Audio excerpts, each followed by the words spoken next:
پھر ان آیات کے پہلو بپہلو کچھ ایسی آیات بھی ہیں جن میں مسلمانوں کو ایسے تمدنی قواعد و ضوابط اور دفعات و مبادی بتلائے گئے ہیں جن پر آئندہ اسلامی معاشرے کی تعمیر ہونی تھی۔ گویا اب وہ کسی ایسی سرزمین پر اپنا ٹھکانہ بنا چکے ہیں جہاں ہر پہلو سے ان کے معاملات ان کے اپنے ہاتھ میں ہیں، اور انہوں نے ایک ایسی وحدت متماسکہ بنا لی ہے جس پر سماج کی چکی گھوما کرتی ہے۔ لہٰذا ان آیات میں اشارہ ہے کہ رسول اللہ صلی اللہ علیہ وسلم ان قریب ایسی جائے پناہ اور امن گاہ پالیں گے جہاں آپ صلی اللہ علیہ وسلم کے دین کو استقرار نصیب ہوگا۔ یہ اسرا و معراج کی بابرکت واقعے کی طے میں پوشیدہ حکمتوں اور رازہائے سربستہ میں سے ایک ایسا راز اور ایک ایسی حکمت ہے جس کا ہمارے موضوع سے براہ راست تعلق ہے، اس لیے ہم نے مناسب سمجھا کہ اسے بیان کر دیں۔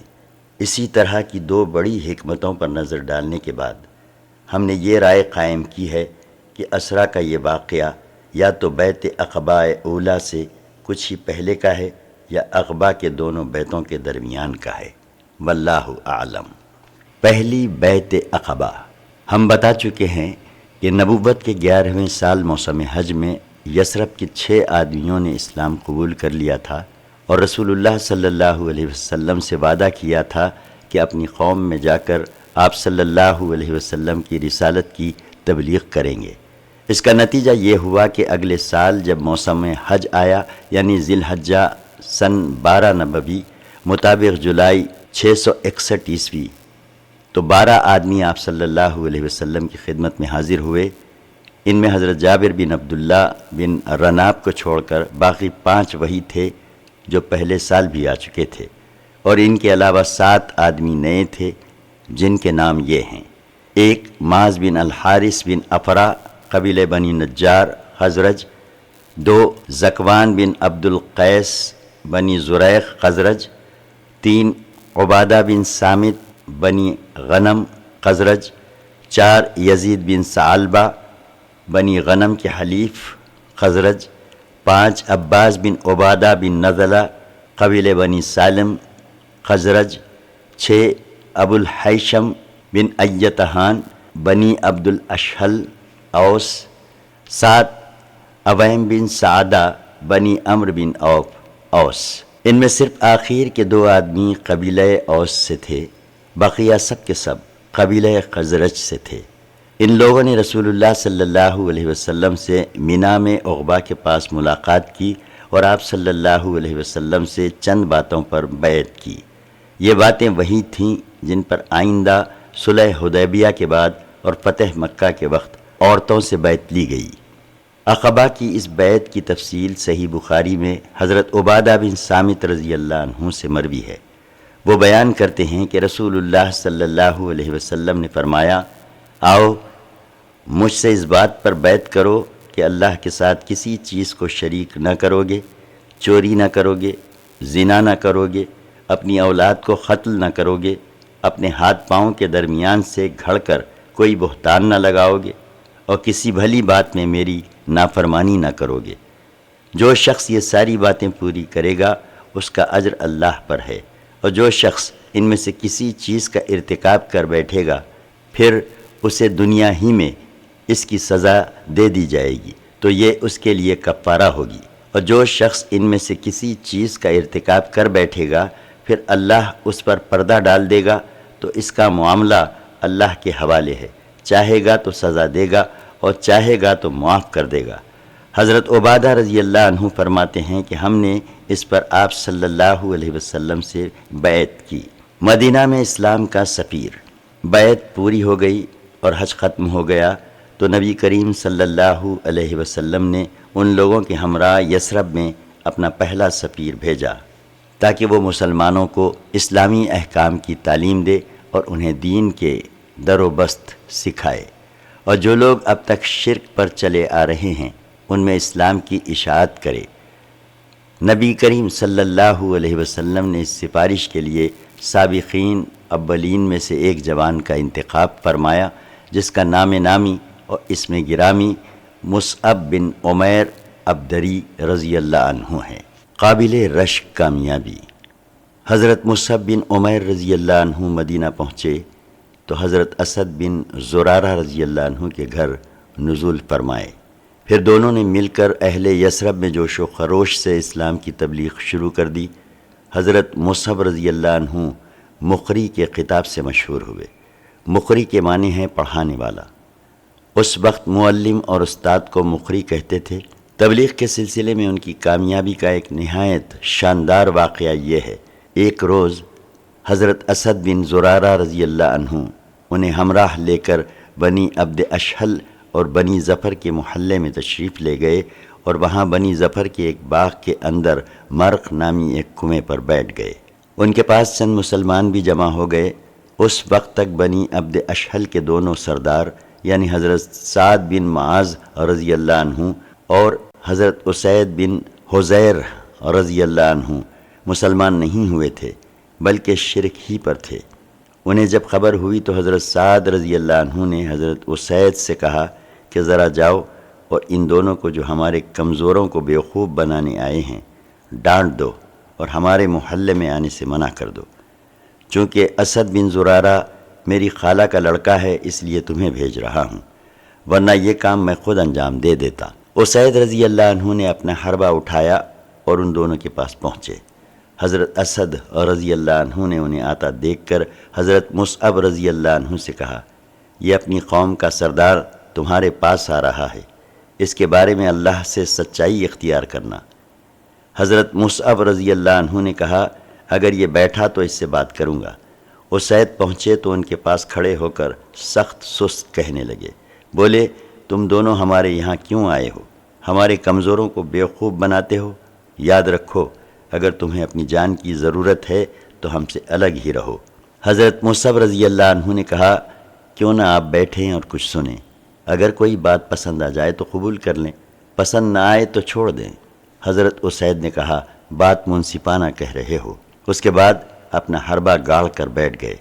اب حضرت مصعب رضی اللہ عنہ نے اسلام کی بات شروع کی اور قرآن کی تلاوت فرمائی۔ ان کا بیان ہے کہ بخدا ہم نے حضرت اسید رضی اللہ عنہ کے بولنے سے پہلے ہی ان کے چہرے کی چمک دمک سے ان کے اسلام کا پتہ لگا لیا۔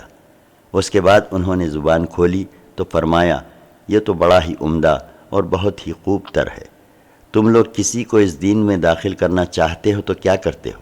انہوں نے کہا، آپ غسل کر لیں، کپڑے پاک کر لیں، پھر حق کی شہادت دیں، پھر 2 رکعت نماز پڑھیں۔ انہوں نے اٹھ کر غسل کیا، کپڑے پاک کیے، کلمہ شہادت ادا کیا اور 2 رکعت نماز پڑھی۔ پھر بولے، میرے پیچھے ایک اور شخص ہے، اگر وہ تمہارا پیروکار بن جائے تو اس کی قوم کا کوئی آدمی پیچھے نہ رہے گا، اور میں اس کو ابھی تمہارے پاس بھیج رہا ہوں۔ اشارہ حضرت سعد بن معاذ اور رضی اللہ عنہ کی طرف تھا۔ اس کے بعد حضرت اسید رضی اللہ عنہ نے اپنا حربہ اٹھایا اور پلٹ کر حضرت سعد رضی اللہ عنہ کے پاس پہنچے۔ وہ اپنی قوم کے ساتھ محفل میں تشریف فرما تھے۔ حضرت اسید کو دیکھ کر بولے، میں بخدا کہہ رہا ہوں کہ یہ شخص تمہارے پاس جو چہرہ لے کر آ رہا ہے یہ وہ چہرہ نہیں ہے جسے لے کر گیا تھا۔ پھر جب حضرت اسید محفل کے پاس آن کھڑے ہوئے تو حضرت سعد رضی اللہ عنہ نے ان سے دریافت کیا کہ تم نے کیا کیا؟ انہوں نے کہا، میں نے ان دونوں سے بات کی تو واللہ مجھے کوئی حرج تو نظر نہیں آیا، ویسے میں نے انہیں منع کر دیا ہے اور انہوں نے کہا ہے کہ ہم وہی کریں گے جو آپ چاہیں گے، اور مجھے معلوم ہوا ہے کہ بنی حارثہ کے لوگ اسد بن زرارہ کو قتل کرنے گئے ہیں۔ اس کی وجہ یہ ہے کہ وہ جانتے ہیں کہ اسد آپ کی خالہ کا لڑکا ہے، لہٰذا وہ چاہتے ہیں کہ آپ کا عہد توڑ دیں۔ یہ سن کر سعد غصے سے بھڑک اٹھے اور اپنا نیزہ لے کر سیدھے ان دونوں کے پاس پہنچے۔ دیکھا تو دونوں اطمینان سے بیٹھے ہیں۔ سمجھ گئے کہ اسید کا منشا یہ تھا کہ آپ بھی ان کی باتیں سنیں، لیکن یہ ان کے پاس پہنچے تو کھڑے ہو کر سخت سست کہنے لگے۔ پھر اسد بن زرارہ کو مخاطب کر کے بولے، خدا کی قسم اے ابو امامہ، اگر میرے اور تیرے درمیان قرابت کا معاملہ نہ ہوتا تو تم مجھ سے اس کی امید نہ رکھ سکتے تھے۔ ہمارے محلے میں آ کر ایسی حرکتیں کرتے ہو جو ہمیں گوارا نہیں۔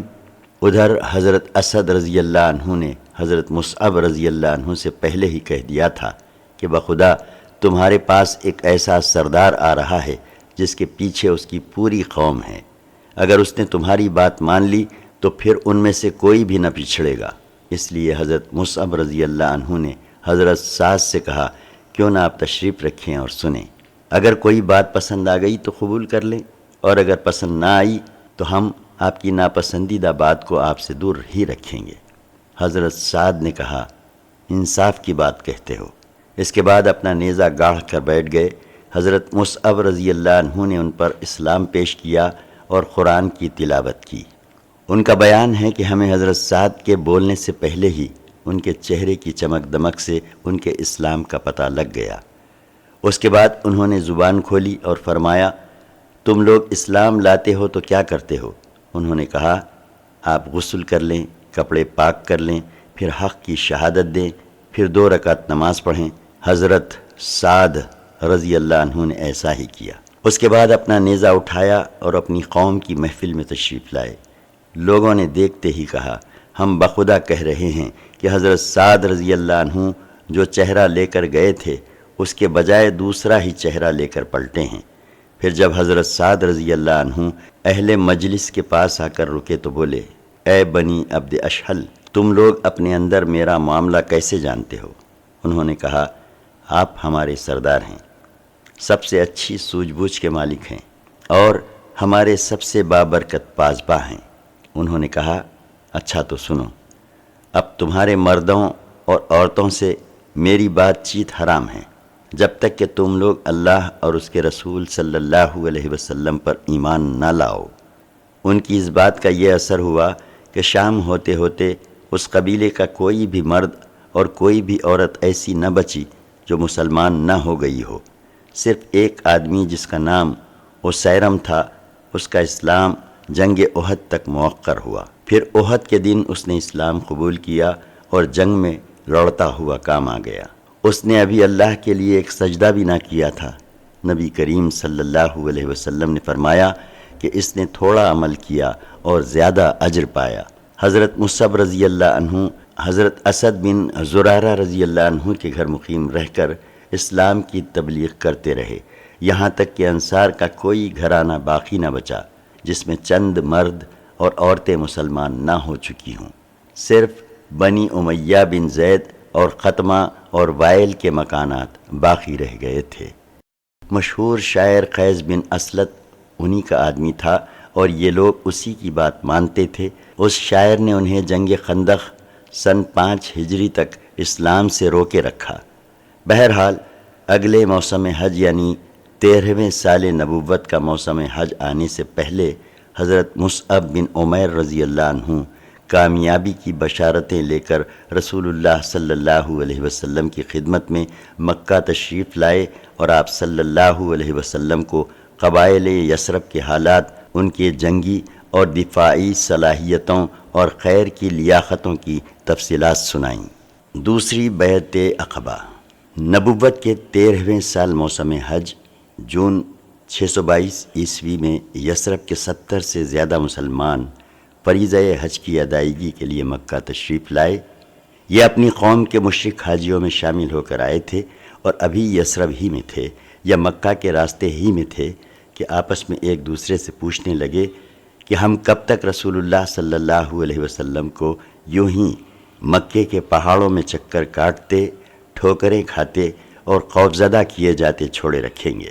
پھر جب یہ مسلمان مکہ پہنچ گئے تو در پردہ وہ نبی کریم صلی اللہ علیہ وسلم کے ساتھ سلسلے جنبانی شروع کی اور آخرکار اس بات پر اتفاق ہو گیا کہ دونوں فریق ایام تشریق کے درمیانی دن 12 ذی الحجہ کو مینا میں جمرہ اولا یعنی جمرہ عقبہ کے پاس جو گھاٹی ہے اسی میں جمع ہوں اور یہ اجتماع رات کی تاریکی میں بالکل خفیہ طریقے پر ہو۔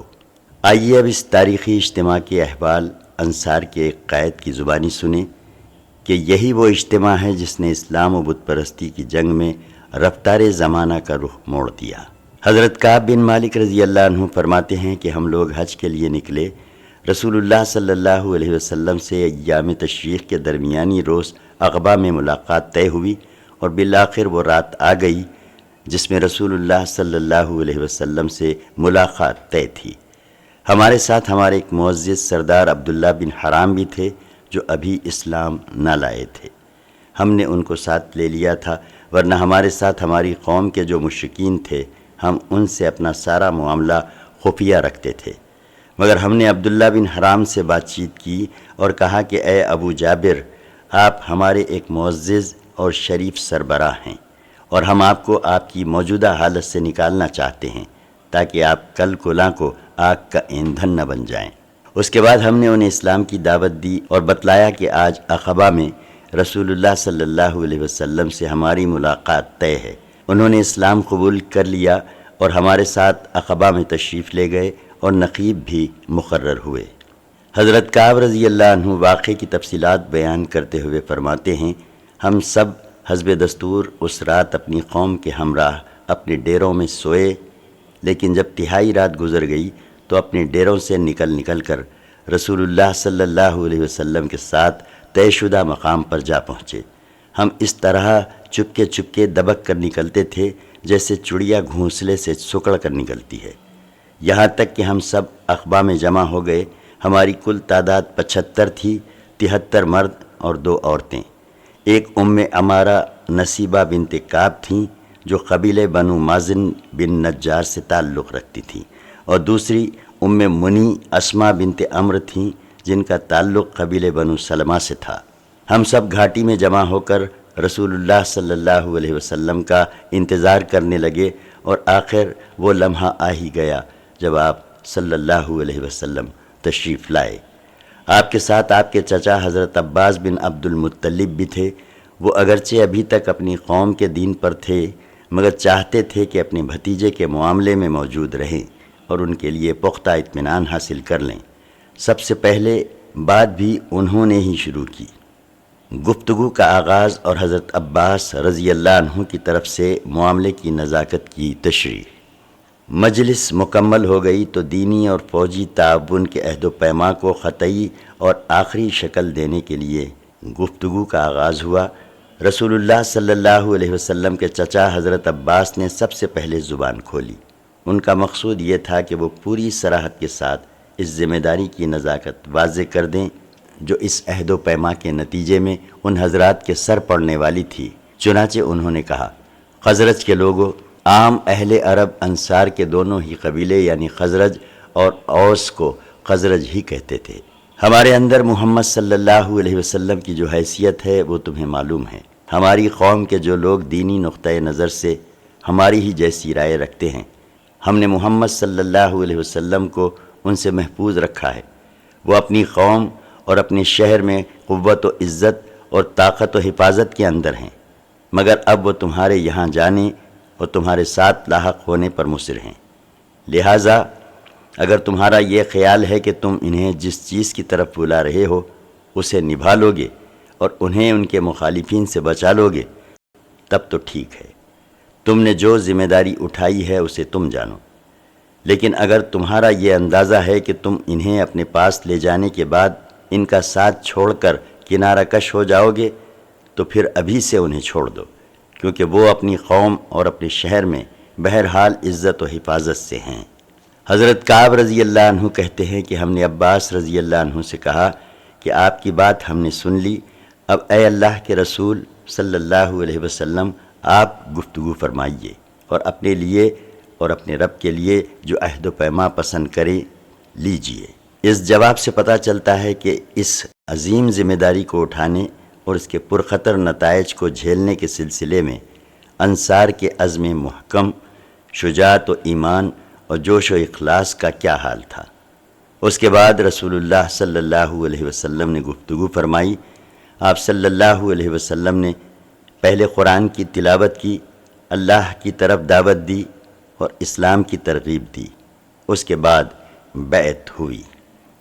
بیعت کی دفعات۔ بیعت کا واقعہ امام احمد نے حضرت جابر رضی اللہ عنہ سے تفصیل کے ساتھ روایت کیا ہے۔ حضرت جابر رضی اللہ عنہ کا بیان ہے کہ ہم نے عرض کی کہ اے اللہ کے رسول صلی اللہ علیہ وسلم، ہم آپ سے کس بات پر بیعت کریں؟ آپ صلی اللہ علیہ وسلم نے فرمایا، اس بات پر کہ ایک چستی اور سستی ہر حال میں بات سنو گے اور مانو گے، 2 تنگی اور خوشحالی ہر حال میں مال خرچ کرو گے، 3 بھلائی کا حکم دو گے اور برائی سے روکو گے، 4 اللہ کی راہ میں اٹھ کھڑے ہوگے اور اللہ کے معاملے میں کسی ملامت گر کی ملامت کی پرواہ نہ کرو گے، 5 اور جب میں تمہارے پاس آ جاؤں گا تو میری مدد کرو گے اور جس چیز سے اپنی جان اور اپنے بال بچوں کی حفاظت کرتے ہو اس سے میری بھی حفاظت کرو گے اور تمہارے لیے جنت ہے۔ حضرت کعب رضی اللہ عنہ کی روایت میں جسے ابن اسحاق نے ذکر کیا ہے صرف آخری دفعہ یعنی 5 کا ذکر ہے، چنانچہ اس میں کہا گیا ہے کہ رسول اللہ صلی اللہ علیہ وسلم نے قرآن کی تلاوت، اللہ کی طرف دعوت اور اسلام کی ترغیب دینے کے بعد فرمایا، میں تم سے اس بات پر بیعت لیتا ہوں کہ تم اس چیز سے میری حفاظت کرو گے جس سے اپنے بال بچوں کی حفاظت کرتے ہو۔ اس پر حضرت برا بن معرور رضی اللہ عنہ نے آپ صلی اللہ علیہ وسلم کا ہاتھ پکڑا اور کہا، ہاں اس ذات کی قسم جس نے آپ صلی اللہ علیہ وسلم کو نبی برحق بنا کر بھیجا ہے، ہم یقیناً اس چیز سے آپ صلی اللہ علیہ وسلم کی حفاظت کریں گے جس سے اپنے بال بچوں کی حفاظت کرتے ہیں، لہٰذا اے اللہ کے رسول صلی اللہ علیہ وسلم آپ ہم سے بیعت لیجئے، ہم خدا کی قسم جنگ کے بیٹے ہیں اور ہتھیار ہمارا کھلونا ہے، ہماری یہی ریت باپ دادا سے چلی آ رہی ہے۔ حضرت کعب رضی اللہ عنہ کہتے ہیں کہ حضرت برا رسول اللہ صلی اللہ علیہ وسلم سے بات کر ہی رہے تھے کہ ابو الحسیم بن تیہان نے بات کاٹتے ہوئے کہا، اے اللہ کے رسول صلی اللہ علیہ وسلم، ہمارے اور کچھ لوگوں یعنی یہود کے درمیان عہد و پیمان کی رسیاں ہیں اور اب ہم ان رسیوں کو کاٹنے والے ہیں، تو کہیں ایسا تو نہیں ہوگا کہ ہم ایسا کر ڈالیں پھر اللہ آپ صلی اللہ علیہ وسلم کو غلبہ اور ظہور عطا فرمائے تو آپ صلی اللہ علیہ وسلم ہمیں چھوڑ کر اپنی قوم کی طرف پلٹ آئیں؟ یہ سن کر رسول اللہ صلی اللہ علیہ وسلم نے تبسم فرمایا، پھر فرمایا نہیں، بلکہ آپ لوگوں کا خون میرا خون اور آپ لوگوں کی بربادی میری بربادی ہے، میں آپ سے ہوں اور آپ مجھ سے ہیں، جس سے آپ جنگ کریں گے اس سے میں جنگ کروں گا اور جس سے آپ صلح کریں گے اس سے میں صلح کروں گا۔ خطرناکی بیعت کی مقرر یاد دہانی۔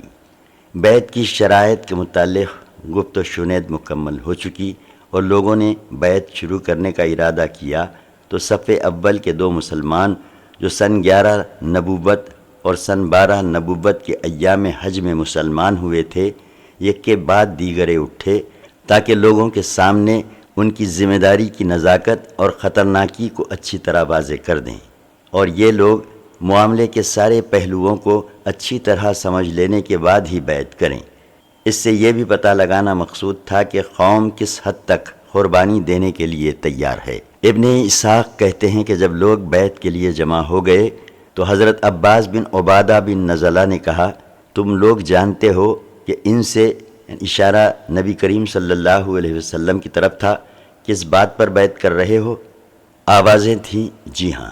حضرت عباس رضی اللہ عنہ نے کہا، تم ان سے سرخ اور سیاہ لوگوں سے جنگ پر بیعت کر رہے ہو، اگر تمہارا یہ خیال ہو کہ جب تمہارے اموال کا صفایا کر دیا جائے گا اور تمہارے اشراف قتل کر دیے جائیں گے تو تم ان کا ساتھ چھوڑ دو گے تو ابھی سے چھوڑ دو، کیونکہ اگر تم نے انہیں لے جانے کے بعد چھوڑ دیا تو یہ دنیا اور آخرت کی رسوائی ہوگی، اور اگر تمہارا یہ خیال ہے کہ تم مال کی تباہی اور اشراف کے قتل کے باوجود وہ عہد نبھاؤ گے جس کی طرف تم نے انہیں بلایا ہے تو پھر بے شک تم انہیں لے لو، کیونکہ یہ خدا کی قسم دنیا اور آخرت کی بھلائی ہے۔ اس پر سب نے بیک آواز کہا، ہم مال کی تباہی اور اشراف کے قتل کا خطرہ مول لے کر انہیں قبول کرتے ہیں۔ ہاں اے اللہ کے رسول صلی اللہ علیہ وسلم، ہم نے یہ عہد پورا کیا تو ہمیں اس کے عوض کیا ملے گا؟ آپ صلی اللہ علیہ وسلم نے فرمایا، جنت۔ لوگوں نے عرض کی، اپنا ہاتھ پھیلائیے۔ آپ صلی اللہ علیہ وسلم نے ہاتھ پھیلایا اور لوگوں نے بیعت کی۔ حضرت جابر رضی اللہ عنہ کا بیان ہے کہ اس وقت ہم بیعت کرنے اٹھے تو حضرت اسعد بن زرارہ نے، جو ان 70 آدمیوں میں سب سے کم عمر تھے، آپ صلی اللہ علیہ وسلم کا ہاتھ پکڑ لیا اور بولے، اہل یثرب ذرا ٹھہر جاؤ، ہم آپ کی خدمت میں اونٹوں کے کلیجے مار کر یعنی لمبا چوڑا سفر کر کے اس یقین کے ساتھ حاضر ہوئے ہیں کہ آپ صلی اللہ علیہ وسلم اللہ کے رسول ہیں۔ آپ صلی اللہ علیہ وسلم کو یہاں سے لے جانے کے معنی ہیں سارے عرب سے دشمنی، تمہارے چیدہ سرداروں کا قتل اور تلواروں کی مار، لہٰذا اگر یہ سب کچھ برداشت کر سکتے ہو تب تو انہیں لے چلو اور تمہارا اجر اللہ پر ہے، اور اگر تمہیں اپنی جان عزیز ہے تو انہیں ابھی سے چھوڑ دو، یہ اللہ کے نزدیک زیادہ قابل قبول عذر ہوگا۔ بیعت کی تکمیل۔ بیعت کی دفعات پہلے ہی طے ہو چکی تھی، ایک بار نزاکت کی وضاحت بھی ہو چکی تھی، اب یہ تاکید مزید ہوئی تو لوگوں نے بیک آواز کہا، اسعد بن زرارہ اپنا ہاتھ ہٹاؤ، خدا کی قسم ہم اس بیعت کو نہ چھوڑ سکتے ہیں نہ توڑ سکتے ہیں۔ اس جواب سے حضرت اسعد رضی اللہ عنہ کو اچھی طرح معلوم ہو گیا کہ قوم کس حد تک اس راہ میں جان دینے کے لیے تیار ہے۔ در حقیقت حضرت اسعد بن زرارہ حضرت مصعب بن عمیر کے ساتھ مل کر مدینہ میں اسلام کے سب سے بڑے مبلغ تھے، اس لیے طبعی طور پر وہی ان بیعت کنندگان کے دینی سربراہ بھی تھے، اور اسی لیے سب سے پہلے انہوں نے بیعت بھی کی۔ چنانچہ ابن اسحاق کی روایت ہے کہ بنو نجار کہتے ہیں کہ ابو امامہ اسعد بن زرارہ سب سے پہلے آدمی ہیں جنہوں نے آپ صلی اللہ علیہ وسلم سے ہاتھ ملایا، اور اس کے بعد بیعت عامہ ہوئی۔ حضرت جابر رضی اللہ عنہ کا بیان ہے کہ ہم لوگ ایک ایک آدمی کر کے اٹھے اور آپ صلی اللہ علیہ وسلم نے ہم سے بیعت لی اور اس کے عوض جنت کی بشارت دی۔ باقی رہی دو عورتیں، وہ اس موقع پر حاضر تھیں تو ان کی بیعت صرف زبانی ہوئی۔ رسول اللہ صلی اللہ علیہ وسلم نے کبھی کسی اجنبی عورت سے مصافحہ نہیں کیا۔ 12 نقیب۔ بیعت مکمل ہو چکی تو رسول اللہ صلی اللہ علیہ وسلم نے یہ تجویز رکھی کہ 12 سربراہ منتخب کر لیے جائیں جو اپنی اپنی قوم کے نقیب ہوں، اور اس بیعت کی دفعات کی تنفیذ کے لیے اپنی قوم کی طرف سے وہی ذمہ دار اور مکلف ہوں۔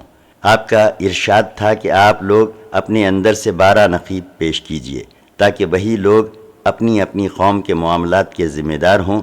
آپ صلی اللہ علیہ وسلم کے ارشاد پر فوراً ہی نقیبوں کا انتخاب عمل میں آ گیا۔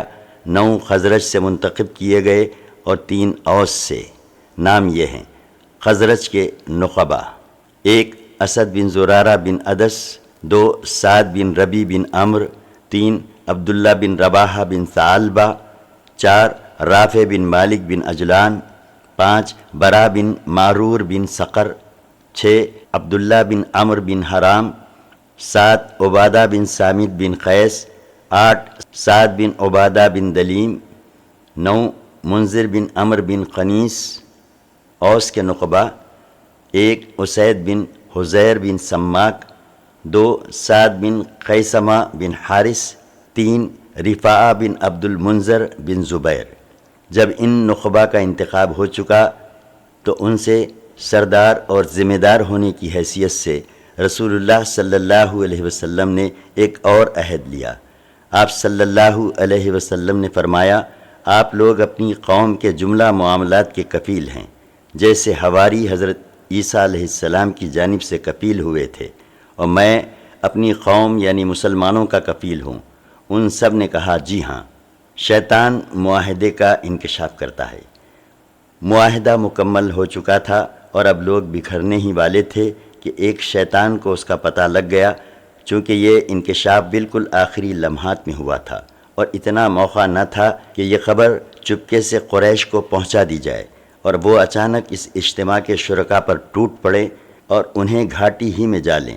اس لیے اس شیطان نے جھٹ ایک اونچی جگہ کھڑے ہو کر نہایت بلند آواز سے، جو شاید ہی کبھی سنی گئی ہو، یہ پکار لگائی، خیمے والو، محمد صلی اللہ علیہ وسلم کو دیکھو، اس وقت بددین اس کے ساتھ ہیں اور تم سے لڑنے کے لیے جمع ہیں۔ رسول اللہ صلی اللہ علیہ وسلم نے فرمایا، یہ اس گھاٹی کا شیطان ہے۔ او اللہ کے دشمن، سن، اب میں تیرے لیے جلد ہی فارغ ہو رہا ہوں۔ اس کے بعد آپ صلی اللہ علیہ وسلم نے لوگوں سے فرمایا کہ اپنے ڈیروں پر چلے جائیں۔ قریش پر ضرب لگانے کے لیے انصار کی مستعدی۔ اس شیطان کی آواز سن کر حضرت عباس بن عبادہ بن نزلہ رضی اللہ عنہ نے فرمایا، اس ذات کی قسم جس نے آپ صلی اللہ علیہ وسلم کو حق کے ساتھ مبعوث فرمایا ہے، آپ چاہیں تو ہم کل اہل مینا پر اپنی تلواروں کے ساتھ ٹوٹ پڑیں۔ آپ صلی اللہ علیہ وسلم نے فرمایا، ہمیں اس کا حکم نہیں دیا گیا ہے، بس آپ لوگ اپنے ڈیروں میں چلے جائیں۔ اس کے بعد لوگ واپس جا کر سو گئے یہاں تک کہ صبح ہو گئی۔ روسائے یثرب سے قریش کا احتجاج۔ یہ خبر قریش کے کانوں تک پہنچی تو غم و الم کی شدت سے ان کے اندر کوہرام مچ گیا، کیونکہ اس جیسی بیعت کے جو نتائج ان کے جان و مال پر مرتب ہو سکتے تھے اس کا انہیں اچھی طرح اندازہ تھا۔ چنانچہ صبح ہوتے ہی ان کے روسا اور اکابر مجرمین کے ایک بھاری بھرکم وفد نے اس معاہدے کے خلاف سخت احتجاج کے لیے اہل یثرب کے خیموں کا رخ کیا اور یوں عرض پرداز ہوا، خزرج کے لوگوں، ہمیں معلوم ہوا ہے کہ آپ لوگ ہمارے اس صاحب کو ہمارے درمیان سے نکال لے جانے کے لیے آئے ہیں اور ہم سے جنگ کرنے کے لیے اس کے ہاتھ پر بیعت کر رہے ہیں، حالانکہ کوئی عرب قبیلہ ایسا نہیں جس سے جنگ کرنا ہمارے لیے اتنا زیادہ ناگوار ہو جتنا آپ حضرات سے ہے، لیکن چونکہ مشرکین خزرج اس بیعت کے بارے میں سرے سے کچھ جانتے ہی نہ تھے، کیونکہ یہ مکمل رازداری کے ساتھ رات کی تاریکی میں زیر عمل آئی تھی، اس لیے ان مشرکین نے اللہ کی قسم کھا کر یقین دلایا کہ ایسا کچھ ہوا ہی نہیں ہے، ہم اس طرح کی کوئی بات سرے سے جانتے ہی نہیں۔ بالآخر یہ وفد عبداللہ بن ابی ابن سلول کے پاس پہنچا، وہ بھی کہنے لگا یہ باطل ہے، ایسا نہیں ہوا ہے، اور یہ تو ہو ہی نہیں سکتا کہ میری قوم مجھے چھوڑ کر اس طرح کا کام کر ڈالے، اگر میں یثرب میں ہوتا تو بھی مجھ سے مشورہ کیے بغیر میری قوم ایسا نہ کرتی۔ باقی رہے مسلمان تو انہوں نے کنکیوں سے ایک دوسرے کو دیکھا اور چپ سادھ لی، ان میں سے کسی نے ہاں یا نہیں کے ساتھ زبان ہی نہیں کھولی۔ آخر روسائے قریش کا رجحان یہ رہا کہ مشرکین کی بات سچ ہے، اس لیے وہ نامراد واپس چلے گئے۔ خبر کا تیقن اور مبایعین کا تعاقب۔ روسائے مکہ تقریباً اس یقین کے ساتھ پلٹے تھے کہ یہ خبر غلط ہے، لیکن اس کی کرید میں وہ برابر لگے رہے۔ بالآخر انہیں یقینی طور پر معلوم ہو گیا کہ خبر صحیح ہے اور بیعت ہو چکی ہے، لیکن یہ پتہ اس وقت چلا جب حجاج اپنے اپنے وطن روانہ ہو چکے تھے، اس لیے ان کے سواروں نے تیز رفتاری سے اہل یثرب کا پیچھا کیا، لیکن موقع نکل چکا تھا۔ البتہ انہوں نے سعد بن عبادہ اور منذر بن عمرو کو دیکھ لیا اور انہیں جا کھدیڑا، لیکن منذر زیادہ تیز رفتار ثابت ہوئے اور نکل بھاگے۔ البتہ سعد بن عبادہ پکڑ لیے گئے اور ان کا ہاتھ گردن کے پیچھے انہی کے کجاوے کی رسی سے باندھ دیا گیا، پھر انہیں مارتے پیٹتے اور بال نوچتے ہوئے مکہ سے لے جایا گیا، لیکن وہاں مطعم بن عدی اور حارث بن حرب بن امیہ نے آ کر چھڑا دیا، کیونکہ ان دونوں کے جو قافلے مدینے سے گزرتے تھے وہ حضرت سعد رضی اللہ عنہ ہی کی پناہ میں گزرتے تھے۔ ادھر انصار ان کی گرفتاری کے بعد باہم مشورہ کر رہے تھے کہ کیوں نہ دھاوا بول دیا جائے، مگر اتنے میں وہ دکھائی پڑ گئے۔ اس کے بعد تمام لوگ بخیریت مدینہ پہنچ گئے۔ یہی عقبہ کی دوسری بیعت ہے جسے بیعت عقبہ کبریٰ کہا جاتا ہے۔ یہ بیعت ایک ایسی فضا میں زیر عمل آئی جس پر محبت و وفاداری، منتشر اہل ایمان کے درمیان تعاون و تناصر، باہمی اعتماد اور جاں سپاری و شجاعت کے جذبات چھائے ہوئے تھے۔ چنانچہ یثربی اہل ایمان کے دل اپنے کمزور مکی بھائیوں کی شفقت سے لبریز تھے، ان کے اندر بھائیوں کی حمایت کا جوش تھا، ان پر ظلم کرنے والوں کے خلاف غم و غصہ تھا، ان کے سینے اپنے اس بھائی کی محبت سے سرشار تھے جسے دیکھے بغیر محض للہ فی اللہ اپنے بھائی قرار دے لیا تھا، اور یہ جذبات و احساسات محض کسی عارضی کشش کا نتیجہ نہ تھے جو دن گزرنے کے ساتھ ساتھ ختم ہو جاتی ہے، بلکہ اس کا منبع ایمان باللہ، ایمان بالرسول اور ایمان بالکتاب تھا، یعنی وہ ایمان جو ظلم و عدوان کی کسی بڑی سے بڑی قوت کے سامنے سرنگو نہیں ہوتا، اور وہ ایمان کہ جب اس کی باد بہاری چلتی ہے تو عقیدہ و عمل میں عجائبات کا ظہور ہوتا ہے۔ اسی ایمان کی بدولت مسلمانوں نے صفحات زمانہ پر ایسے کارنامے ثبت کیے اور ایسے آثار و نشانات چھوڑے کہ ان کی نظیر سے ماضی و حاضر خالی ہیں اور غالباً مستقبل بھی خالی ہی رہے گا۔ ہجرت کے ہراول دستے۔ جب دوسری بیعت عقبہ مکمل ہو گئی، اسلام جہالت کے لخ و دخ صحرا میں اپنے ایک وطن کی بنیاد رکھنے میں کامیاب ہو گیا، اور یہ سب سے اہم کامیابی تھی جو اسلام نے اپنی دعوت کے آغاز سے اب تک حاصل کی تھی۔ تو رسول اللہ صلی اللہ علیہ وسلم نے مسلمانوں کو اجازت مرحمت فرمائی کہ وہ اپنے اس نئے وطن کی طرف ہجرت کر جائیں۔ ہجرت کے معنی یہ تھے کہ سارے مفادات تج کر اور مال کی قربانی دے کر محض جان بچا لی جائے، اور وہ بھی یہ سمجھتے ہوئے کہ یہ جان بھی خطرے کی زد میں ہے۔ ابتدائی راہ سے انتہائی راہ تک کہیں بھی ہلاک کی جا سکتی ہے، پھر سفر بھی ایک مبہم مستقبل کی طرف ہے۔ معلوم نہیں آگے چل کر ابھی کون کون سے مصائب اور غم و الم رونما ہوں گے۔ مسلمانوں نے یہ سب کچھ جانتے ہوئے ہجرت کی ابتدا کر دی۔ ادھر مشرکین نے بھی ان کی روانگی میں رکاوٹیں کھڑی کرنی شروع کیں، کیونکہ وہ سمجھ رہے تھے کہ اس میں خطرات مضمر ہیں۔ ہجرت کے چند نمونے پیش خدمت ہیں۔ ایک، سب سے پہلے مہاجر حضرت ابو سلمہ رضی اللہ عنہ تھے۔ انہوں نے ابن اسحاق کے بقول بیعت عقبہ کبریٰ سے 1 سال پہلے ہجرت کی تھی۔ ان کے ہمراہ ان کی بیوی بچے بھی تھے۔ جب انہوں نے روانہ ہونا چاہا تو ان کے سسرال والوں نے کہا کہ یہ رہی آپ کی جان، اس کے متعلق تو آپ ہم پر غالب آ گئے، لیکن یہ بتائیے کہ یہ ہمارے گھر کی لڑکی آخر کس بنا پر ہم کو چھوڑ دیں کہ آپ اسے شہر شہر گھماتے پھرے؟ چنانچہ انہوں نے ان سے ان کی بیوی چھین لی۔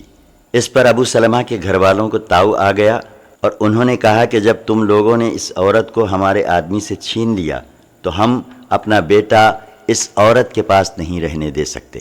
چنانچہ دونوں فریق نے اس بچے کو اپنی اپنی طرف کھینچا، جس سے اس کا ہاتھ اکھڑ گیا، اور ابو سلمہ رضی اللہ عنہ کے گھر والے اس کو اپنے پاس لے گئے۔ خلاصہ یہ کہ ابو سلمہ رضی اللہ عنہ نے تنہا مدینہ کا سفر کیا۔ اس کے بعد حضرت سلمہ رضی اللہ عنہ کا یہ حال تھا کہ وہ اپنے شوہر کی روانگی اور اپنے بچے سے محرومی کے بعد روزانہ صبح ابتح پہنچ جاتی، جہاں یہ ماجرا پیش آیا تھا، اور شام تک روتی رہتی۔ اسی حالت میں 1 سال گزر گیا۔ بالآخر ان کے گھرانے کے کسی آدمی کو ترس آ گیا، اور اس نے کہا کہ اس بیچاری کو جانے کیوں نہیں دیتے؟ اسے خواہ مخواہ اس کے شوہر اور بیٹے سے جدا کر رکھا ہے۔ اس پر سلمہ سے ان کے گھر والوں نے کہا کہ اگر تم چاہو تو اپنے شوہر کے پاس چلی جاؤ۔ حضرت سلمہ رضی اللہ عنہا نے بیٹے کو اس کے ددھیال والوں سے واپس لیا اور مدینہ چل پڑیں۔ اللہ اکبر! کوئی 500 کلومیٹر کی مسافت کا سفر، اور ساتھ میں اللہ کی کوئی مخلوق نہیں۔ جب تنعیم پہنچی تو عثمان بن ابی طلحہ مل گیا۔ اسے حالات کی تفصیل معلوم ہوئی تو مشائیت کرتا ہوا مدینہ پہنچانے لے گیا، اور جب قباء کی آبادی نظر آئی تو بولا تمہارا شوہر اسی بستی میں ہے، اسی میں چلی جاؤ۔ 2، حضرت صہیب رضی اللہ عنہ نے جب ہجرت کا ارادہ کیا تو ان سے کفار قریش نے کہا تم ہمارے پاس آئے تھے تو حقیر و فقیر تھے، لیکن یہاں آ کر تمہارا مال بہت زیادہ ہو گیا اور تم بہت آگے پہنچ گئے۔ اب تم چاہتے ہو کہ اپنی جان اور اپنا مال دونوں لے کر چل دو؟ تو بخدا ایسا نہیں ہو سکتا۔ حضرت صہیب رضی اللہ عنہ نے کہا اچھا یہ بتاؤ کہ اگر میں اپنا مال چھوڑ دوں تو تم میری راہ چھوڑ دو گے؟ انہوں نے کہا کہ ہاں۔ حضرت صہیب رضی اللہ عنہ نے کہا اچھا تو پھر ٹھیک ہے، چلو میرا مال تمہارے حوالے۔ رسول اللہ صلی اللہ علیہ وسلم کو اس کا علم ہوا تو آپ صلی اللہ علیہ وسلم نے فرمایا صہیب رضی اللہ عنہ نے نفع اٹھایا۔ 3، حضرت عمر بن خطاب رضی اللہ عنہ، عیاش بن ابی ربیعہ اور ہشام بن عاص بن وائل نے آپس میں طے کیا کہ فلاں جگہ صبح اکٹھا ہو کر وہیں سے مدینہ کو ہجرت کی جائے۔ حضرت عمر رضی اللہ عنہ اور عیاش تو وقت مقررہ پر پہنچ گئے، لیکن ہشام کو قید کر لیا گیا۔ پھر جب یہ دونوں حضرات مدینہ پہنچ کر قباء میں اتر چکے تو عیاش کے پاس ابو جہل اور اس کا بھائی حارث پہنچے۔ تینوں کی ماں ایک تھی۔ ان دونوں نے عیاش سے کہا، تمہاری ماں نے نظر مانی ہے کہ جب تک وہ تمہیں دیکھ نہ لے گی سر میں کنگھی نہ کرے گی اور دھوپ چھوڑ کر سائے میں نہ آئے گی۔ یہ سن کر عیاش کو اپنی ماں پر ترس آ گیا۔ حضرت عمر رضی اللہ عنہ نے یہ کیفیت دیکھ کر عیاش سے کہا، عیاش دیکھو، خدا کی قسم یہ لوگ تم کو محض تمہارے دین سے فتنے میں ڈالنا چاہتے ہیں، لہٰذا ان سے ہوشیار رہو۔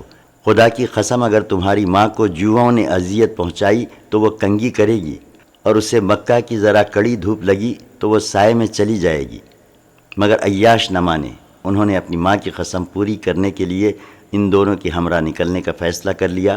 حضرت عمر رضی اللہ عنہ نے کہا، اچھا جب یہی کرنے پر آمادہ ہو تو میری یہ اونٹنی لے لو، یہ بڑی عمدہ اور تیز روح ہے، اس کی پیٹھ نہ چھوڑنا، اور لوگوں کی طرف سے کوئی مشکوک حرکت ہو تو نکل بھاگنا۔ عیاش اونٹنی پر سوار ان دونوں کے ہمراہ نکل پڑے۔ راستے میں ایک جگہ ابو جہل نے کہا، بھائی میرا یہ اونٹ تو بڑا سخت نکلا، کیوں نہ تم مجھے بھی اپنی اس اونٹنی پر پیچھے بٹھا لو؟ عیاش نے کہا، ٹھیک ہے، اور اس کے بعد اونٹنی بٹھا دی۔ ان دونوں نے بھی اپنی اپنی سواریاں بٹھائیں تاکہ ابو جہل عیاش کی اونٹنی پر پلٹ آئے، لیکن جب تینوں زمین پر آ گئے تو یہ دونوں اچانک عیاش پر ٹوٹ پڑے اور انہیں رسی سے جکڑ کر باندھ دیا، اور اسی بندھی ہوئی حالت میں دن کے وقت مکہ لائے اور کہا کہ اے اہل مکہ، اپنے بیوقوفوں کے ساتھ ایسا ہی کرو جیسا ہم نے اپنے اس بیوقوف کے ساتھ کیا ہے۔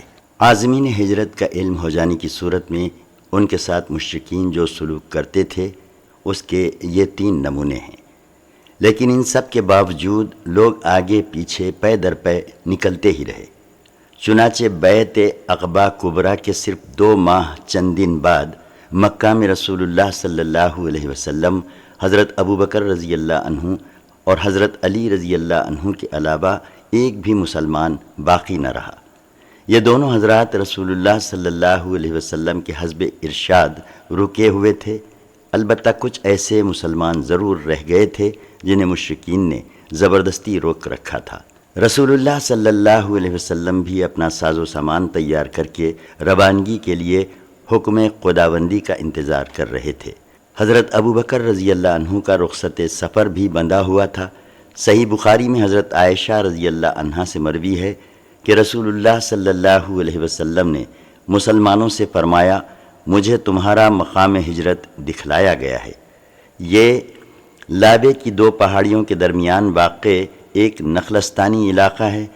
اس کے بعد لوگوں نے مدینہ کی جانب ہجرت کی۔ عام مہاجرین حبشہ بھی مدینہ ہی آ گئے۔ حضرت ابوبکر رضی اللہ عنہ نے بھی سفر مدینہ کے لیے ساز و سامان تیار کر لیا، لیکن رسول اللہ صلی اللہ علیہ وسلم نے ان سے فرمایا، ذرا رکے رہو، کیونکہ توقع ہے کہ مجھے بھی اجازت دے دی جائے گی۔ ابوبکر رضی اللہ عنہ نے کہا، میرے باپ آپ صلی اللہ علیہ وسلم پر فدا، کیا آپ صلی اللہ علیہ وسلم کو اس کی امید ہے؟ آپ صلی اللہ علیہ وسلم نے فرمایا، ہاں۔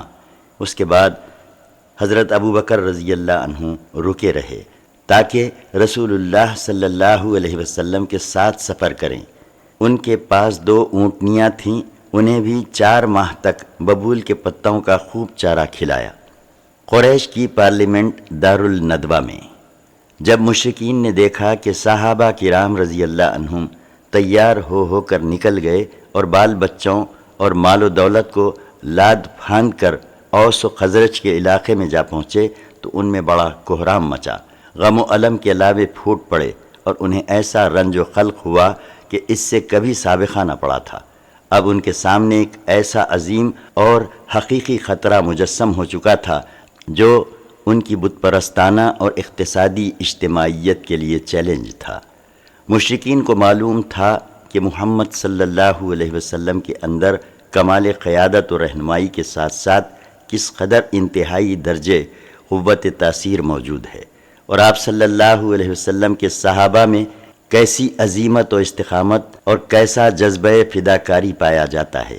پھر اوس و خزرج کے قبائل میں کس قدر قوت و قدرت اور جنگی صلاحیت ہے، اور ان دونوں قبائل کے عقبہ میں صلح و صفائی کے کیسے جذبات ہیں، اور وہ کئی برس تک خانہ جنگی کی تلخیاں چکھنے کے بعد اب باہمی رنج و عداوت کو ختم کرنے پر کس قدر آمادہ ہیں۔ انہیں اس کا بھی احساس تھا کہ یمن سے شام تک بحر احمر کے ساحل سے ان کی جو تجارتی شاہراہ گزرتی ہے، اس شاہراہ کے اعتبار سے مدینہ فوجی اہمیت کے کس قدر حساس اور نازک مقام پر واقع ہے۔ درآں حالانکہ ملک شام سے صرف مکہ والوں کی سالانہ تجارت 2.5 لاکھ دینار سونے کے تناسب سے ہوا کرتی تھی، اہل طائف وغیرہ کی تجارت اس کے علاوہ تھی، اور معلوم ہے کہ اس تجارت کا سارا دار و مدار اس پر تھا کہ یہ راستہ پرامن رہے۔ ان تفصیلات سے بخوبی اندازہ ہو سکتا ہے کہ یثرب میں اسلامی دعوت کے جڑ پکڑنے اور اہل مکہ کے خلاف اہل یثرب کے صف آرا ہونے کی صورت میں مکہ والوں کے لیے کتنے خطرات تھے، چونکہ مشرکین کو اس گمبھیر خطرے کا پورا احساس تھا جو ان کے وجود کے لیے چیلنج بن رہا تھا۔ اس لیے انہوں نے اس خطرے کا کامیاب ترین علاج سوچنا شروع کیا، اور معلوم ہے کہ اس خطرے کی اصل بنیاد دعوت اسلام کے علمبردار حضرت محمد صلی اللہ علیہ وسلم ہی تھے۔